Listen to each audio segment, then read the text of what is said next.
watching World News Program. I'm your host, Miriam Zien, and these are your headlines. In Syria, gunfire has resumed in the city of Aleppo following the end of a temporary truce. The Syrian army has stressed that the Sheikh Maqsoud neighborhood has become a closed military zone, while the Syrian Democratic Forces have announced their refusal to withdraw from the city. Coming up tonight, martyrs and wounded were reported in Israeli shelling and the demolition of buildings in the Gaza Strip. The government media office in Gaza condemned the continued violations, saying the Israeli escalation constitutes a dangerous circumvention of the ceasefire agreement. Meanwhile, Trump has chosen Bulgarian national to head the Peace Council in Gaza. Amid protests in Iran, Supreme Leader Ali Khamenei affirmed that there will be no tolerance for mercenaries loyal to foreign powers. Foreign Minister Abbas Araghchi accused Washington and Israel of fueling violence, while Trump threatened intervention.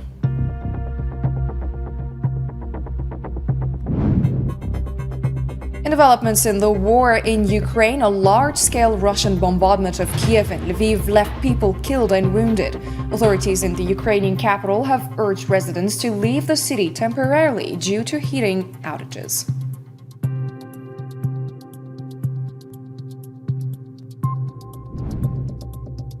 Welcome to the details. First, gunfire resumed around midday on Friday in Aleppo, northwestern Syria, following the expiration of a temporary truce announced by the Syrian Ministry of Defense the previous night. The Syrian Arab news agency Sana reported that forces of the so-called Syrian Democratic Forces opened fire toward a Syrian security post at the bus entry point in the Sheikh Maqsoud neighborhood, where buses were stationed to transport the group militants to areas in northeastern Syria. According to the same source, the Syrian Ministry of Defense had instructed armed groups in the neighborhoods of Sheikh Maqsoud, الإشهارية, and Beni Zaid to leave the area starting at 3 a.m., with the deadline set to expire at 9 a.m. today.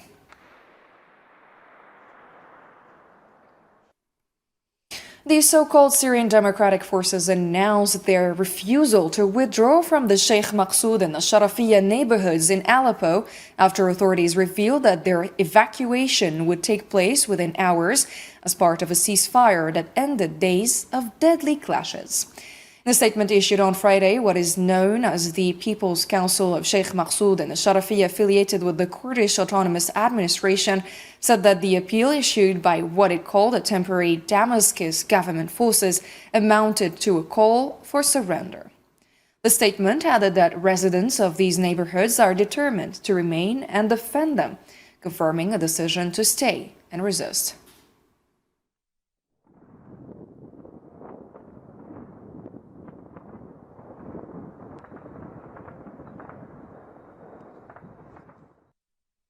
And Sana reported, citing the Syrian Army's Operations Authority, that the Sheikh Maqsoud neighborhood has been declared a closed military zone. The agency added that the Syrian Army announced a full curfew in Sheikh Maqsoud starting at 6:30 p.m. local time until further notice. The Army's Operations Authority urged civilians to exercise caution, avoid approaching positions of the so-called SDF forces, stay away from windows, and move to lower floors.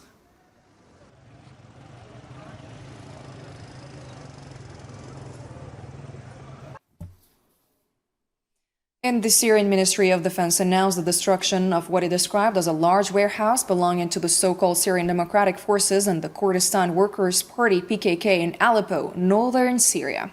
Syrian television reported, citing the Director of Media and Communications at the Ministry of Defense, Asim Ghailoun, on Friday, that army forces destroyed site number 12 in the Sheikh Maqsoud neighborhood, which was a large ammunition depot belonging to the SDF and the PKK.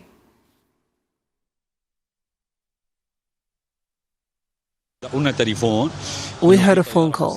There was a drone flying over the office. We got out, and the drone flew over the office and the house. Thank God, no one was injured. Only material damage occurred. Destruction of property. The whole area is residential, with no commercial offices, just houses, nothing else. Syrian Minister of Emergency and Disaster Management Ra'ad al-Saleh confirmed that ministry teams have begun carrying out their tasks in neighborhoods that were previously under SDF control in Aleppo as part of efforts to restore normal life. Al-Saleh said in a post on X that the tasks include removing earth berms and reopening roads, alongside initiating survey operations to clear war remnants, ensuring civilian safety and creating suitable conditions for the return of life.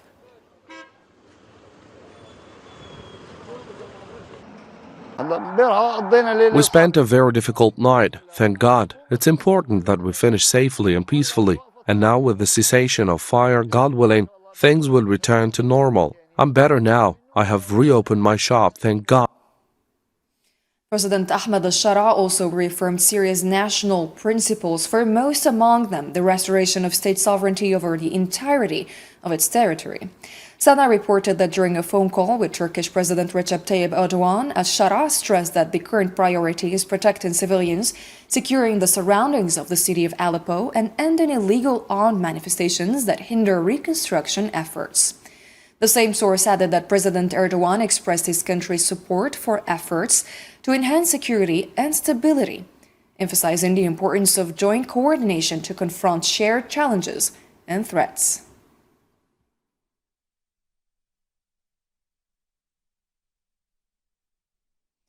In occupied Palestine, 6 were killed and others wounded after Israeli occupation aircraft carried out airstrikes on Thursday evening, targeting a house in Nusayrat refugee camp in central Gaza and another house in Gaza City.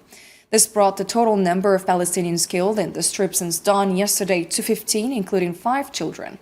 The Palestinian news agency Wafa said that Israeli warplanes also carried out raids on the city of Deir al-Balah and on a house in the Bureij refugee camp in central Gaza, while Israeli artillery shelled Al-Sikka Street in the Zaytun neighborhood southeast of Gaza City.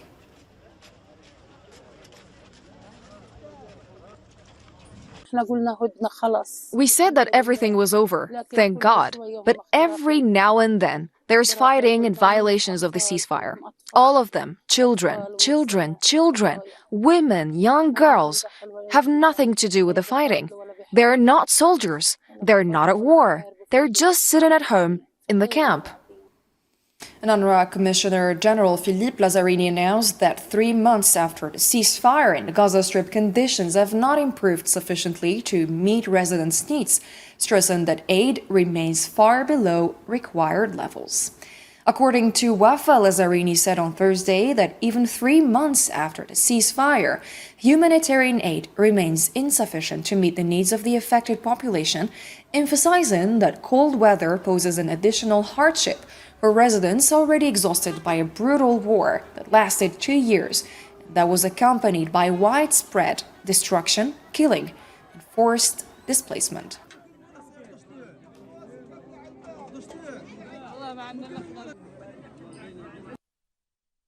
The Islamic resistance movement Hamas stated that the plan to halt the war in the Gaza Strip is currently faltering, citing the insistence of the so-called prime minister of the occupation entity Benjamin Netanyahu on breaking his commitments in order to sabotage the agreement and return to war. In press statements on Friday, Hamas Political Bureau member Bassem Naim said the resistance had fulfilled all its obligations under the agreement, as confirmed by the mediators and even by the Americans themselves. He reaffirmed the movement's readiness to engage positively and constructively with the next steps of the plan, particularly the second phase.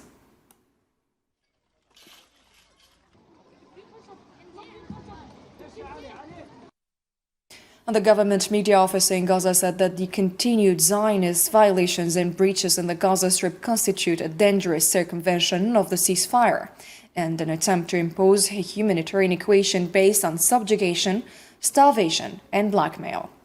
In a statement posted on Telegram on Friday, the office held the Zionist occupation fully responsible for the ongoing deterioration of the humanitarian situation and for the lives lost and property destroyed during a period when a full and sustainable ceasefire was supposed to prevail. It called on the international community to assume its legal and moral responsibilities.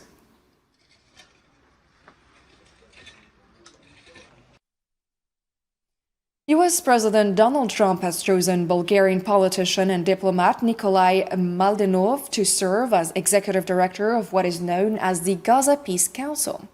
US media outlets and local sources confirmed Mladenov's appointment as the top official of a new international body tasked with administering the Gaza Strip during the next phase of the fragile ceasefire. Under the ceasefire agreement, the council, chaired by Trump, is expected to oversee several files, including the management of a new technocratic Palestinian government, the deployment of an international security force, additional withdrawals of occupation forces, and the leadership of reconstruction efforts in the Strip. Violence in Gaza, with potentially And a young Palestinian man was killed by Israeli occupation forces early Friday in the Haifa area inside the 1948 occupied Palestinian territories. Wafa reported that the victim, Shem Shemi, in his 30s, and from the city of Akka, was shot dead by occupation forces in the village of Ibtin in the occupied Haifa district.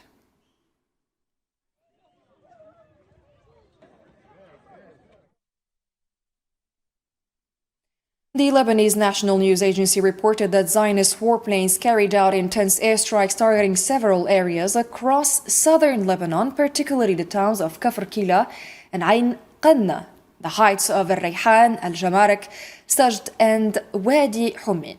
Lebanese sources citing a Lebanese security official said on Friday that the strikes destroyed several facilities and buildings and caused damage to others.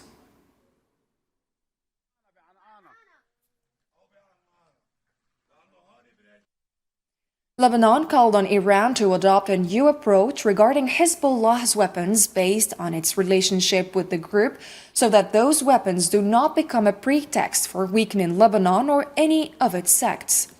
During a meeting with Iranian Foreign Minister Abbas Araghchi and his accompanying delegation on Friday, Lebanese Foreign Minister Youssef Rajji stressed that defending Lebanon is the responsibility of the Lebanese state.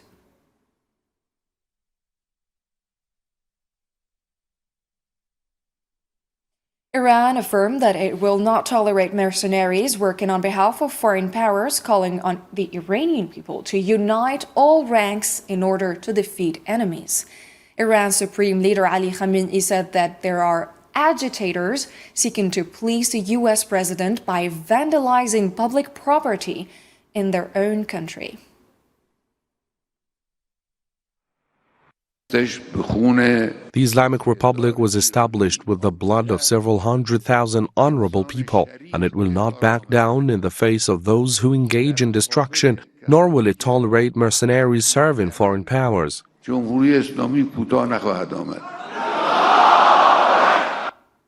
The Iranian Foreign Minister Abbas Araghchi accused the United States and the Zionist entity of interfering in the unrest taking place in Iran and attempting to turn peaceful protests into acts of violence, while ruling out military intervention in the country. Speaking in Lebanon, Araghchi said the government is communicating with various social groups to address problems amid ongoing protests sparked by worsening economic conditions. Both the United States and Israel have officially stated that they have interference and a role in these riots, and they are trying to turn these demonstrations and protests, which are peaceful, into violence and riots. US President Donald Trump threatened to intervene in Iran if Iranian authorities began killing protesters, as he put it. In a press interview on Thursday, Trump said he had informed the Iranians that Washington would intervene if they started killing demonstrators, accusing Tehran of using violence against protesters.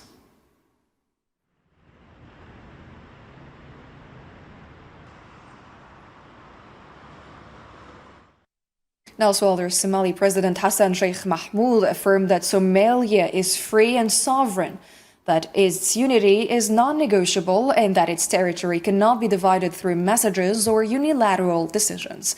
In an address to the Somali people on Thursday, Mahmoud warned that a Zionist plan aims to establish military bases to destabilize the Horn of Africa and the Middle East.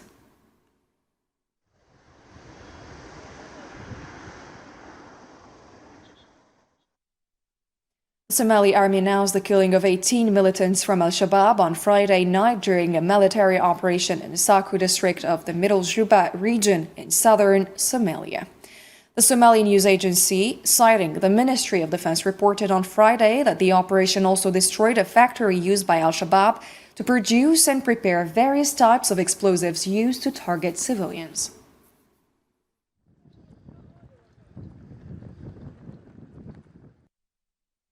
In other news, Russia launched a large-scale drone and missile attack on Ukraine at dawn Friday, killing 5 and wounding several in Kiev.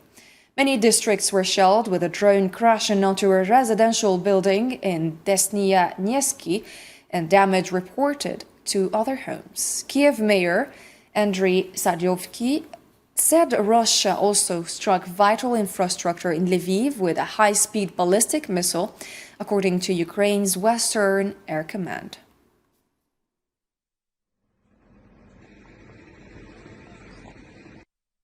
Separately, Kiev mayor urged residents on Friday to temporarily leave the city after Russian strikes cut heating supplies to about half of the capital's residential buildings, as a severe cold wave grips the city, with temperatures expected to drop to 8 degrees Celsius below zero. In a post on social media, he said nearly 6,000 buildings are currently without heating due to damage to Kiev's critical infrastructure, following a large-scale Russian attack, calling on those who are able to relocate temporarily to areas with alternative energy and heating sources.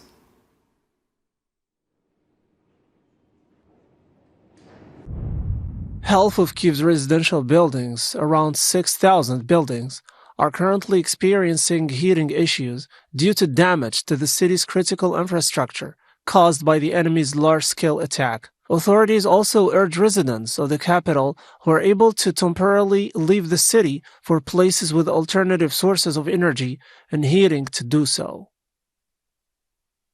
And Russia's Ministry of Defense also said on Friday that its air defense systems shot down 5 Ukrainian drones overnight in the regions of Bryansk, Belgorod, Rostov, and Oryol. On the political front, U.S. President Donald Trump said he is convinced that Russian President Vladimir Putin wants to reach an agreement to resolve the Ukrainian conflict.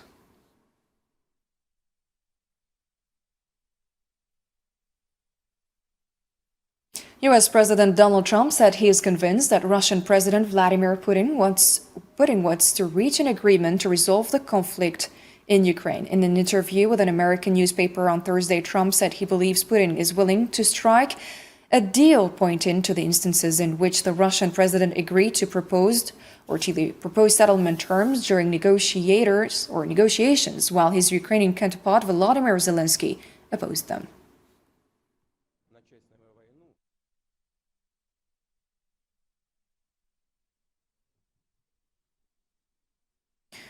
North Korean leader Kim Jong-un pledged what he described as unconditional support for all the policies and decisions of Russian President Vladimir Putin, according to North Korea's official Korean Central News Agency.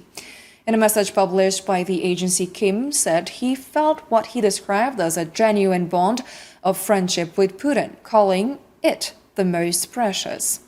He stressed that a close cooperation between the two countries will continue in various fields in the future, reaffirming what he will respect and support without conditions all of Putin's policies and decisions, and that his choice to stand with Russia will remain firm and permanent.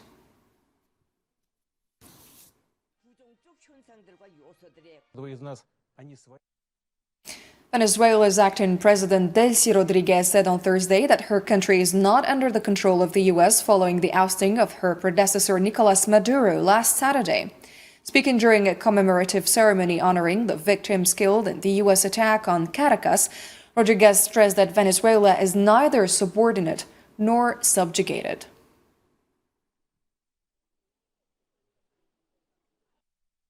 And Venezuela's foreign ministry confirmed the arrival of a diplomatic mission from the U.S. State Department in Caracas to carry out logistical assessment related to diplomatic operations. In a statement issued on Friday, the ministry stressed the need to preserve peace through diplomatic solutions rather than escalation, adding that a Venezuelan diplomatic mission will be sent to the United States to carry out reciprocal diplomatic duties.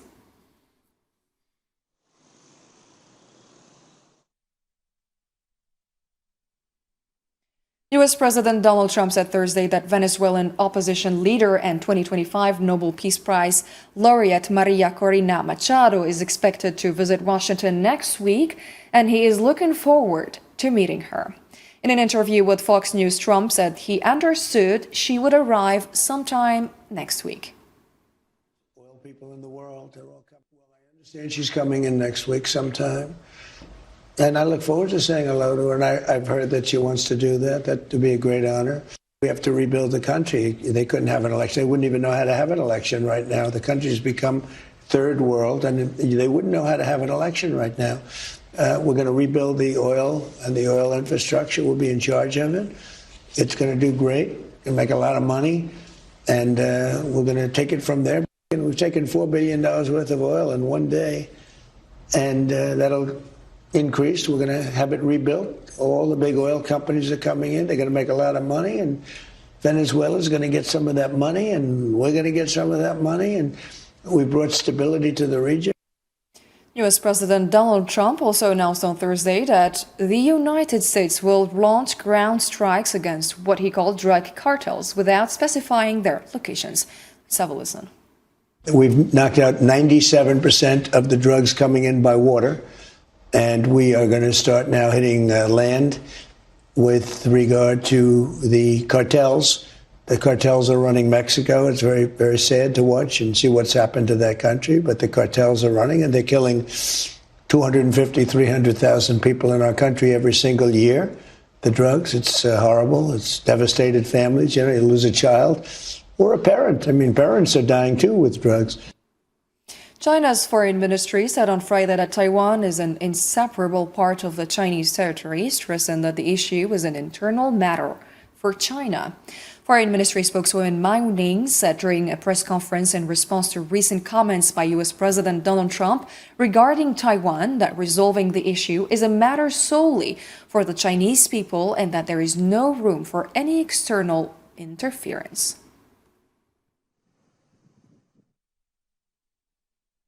In France, the voices of protesting farmers are growing louder in the heart of Paris and many other cities. Farmers who have taken to occupying numerous streets and main roads with the tractors are increasingly worried about the future of their profession in the country, especially after the French government failed to block the European Free Trade Agreement, the Latin American Economic Bloc, which was approved on Friday. Usama Ayadi has a full report.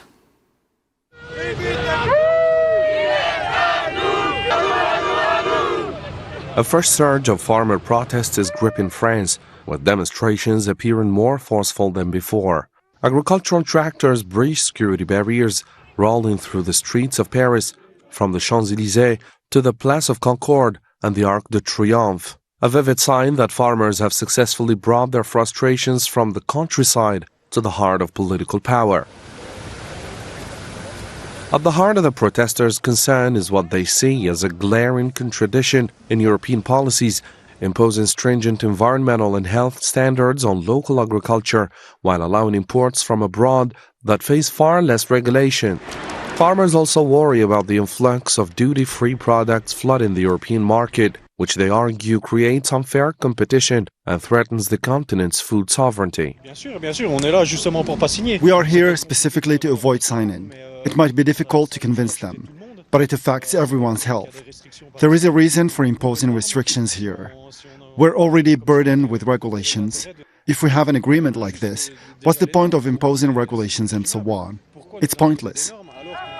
In response, the French government has tried to calm tensions by declaring its opposition to the current version of the Mercosur trade agreement and threatening to block it within European institutions. This move reflects Paris's attempt to strike a delicate balance, addressing domestic agricultural discontent while registering a diplomatic objection on the international stage. However, France has found itself largely isolated with the EU, as other member states with strong support from Italy, Germany, and Spain have moved to approve the deal. The situation leaves the European Union navigating a complex challenge. pursuing new trade opportunities to reduce reliance on markets like the US and China, while managing rising pressure from an agricultural sector on the brink of upheaval, a tension that could leave France among the most affected. And in sports, the Algerian national team coach Vladimir Petkovic said the team is ready to face Nigeria in the quarterfinals of the Africa Cup of Nations, noting that preparations were carried out under good conditions with a focus on physical recovery. He explained that victory requires balance between defense and attack and playing with a collective spirit.